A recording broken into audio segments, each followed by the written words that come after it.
কর্মীরা, বিজেপি সমর্থকরা যারা বিজেপিকে ভোট দিয়েছিল, ওদের এমপি ওদের সঙ্গে কথা বলে না, ভালো ব্যবহার করে না, ওদেরকে পাত্তা দেয় না, ওদের পার্টি অফিস ঢুকতে দেয় না। আজকে পার্টি অফিসে তালা বন্ধ করে দেয় আমাদের এমপি মন্ত্রী সুভাষ সরকারকে বিজেপির ছেলেরা।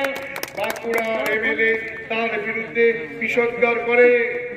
বাঁকুড়ায় একটা বড় হাসপাতাল তৈরি করার জন্য আমি বিধায়ক হিসাবে সুভাষ বাবুকে বলেছিলাম, আপনি তো মন্ত্রী, একটা বড় হাসপাতাল করুন, রেলের জায়গা আছে, রেল দপ্তর থেকে যদি বড় একটা হাসপাতাল হয়, আমাদের ভেলোর যেতে হবে না, কলকাতা যেতে হবে না, অপারেশন করতে গরিব মানুষকে দৌড়তে হবে না। তিনি করতে পারলেন না, অথচ নিজের নার্সিংহোমটা পিছন থেকে বড় করছেন, 2 পয়সা রোজগার হবে তার জন্য।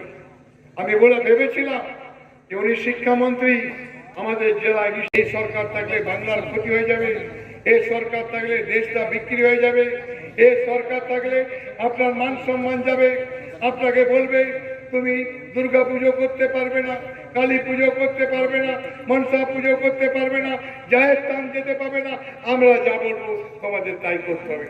এই জিনিস ভারতবর্ষে চলতে পারে না। ভারতবর্ষের সংবিধান যার যার ধর্ম সে তার পালন করবে।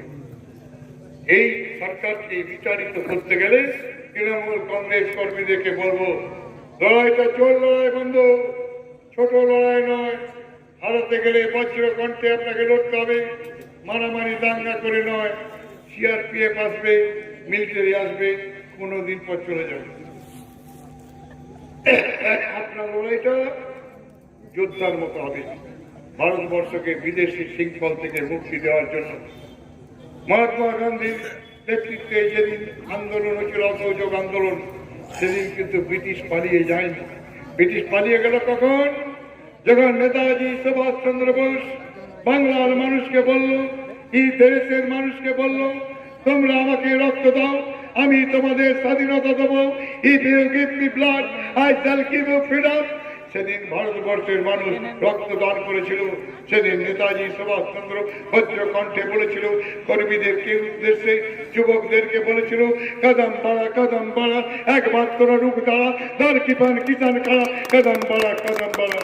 তৃণমূল কংগ্রেস কর্মীদের কাছে আমার আবেদন, আপনাদের কদম বাড়াতে হবে। নির্বাচনের আগে বুথে বুথে যেতে হবে, কর্মীদের মনোবল বাড়িয়ে আপনাদের বলতে হবে, কদম বাড়া, একমাত্র রোগ দ্বারা, দর কিপান কিষান খাড়া, কদম বাড়া। এই মন্ত্র দীক্ষিত হয়ে আমাদের নির্বাচনের তরি পার করতে হবে। আপনারা যারা দলীয় কর্মীরা আছেন, আপদে বিপদে রক্তে ভিতে টেলিফোন করুন, মেডিকেল কলেজ বলুন, যে কোনো সাহায্যের কথা বলুন। আমি আপনার রাত্রি 2টোয় দরজা টকটক করলে আমি আপনাদের পাশে থাকবো, এই প্রতিশ্রুতি দিয়ে আপনাদের প্রত্যেক আন্তরিক অভিনন্দন, ধন্যবাদ, নমস্কার, প্রণাম, সেলাম, জবাব জানিয়ে আমার বক্তব্য শেষ করলাম। জয় বাংলা, জোরে বলুন, সুভাষ সরকার শুনতে পাবেন।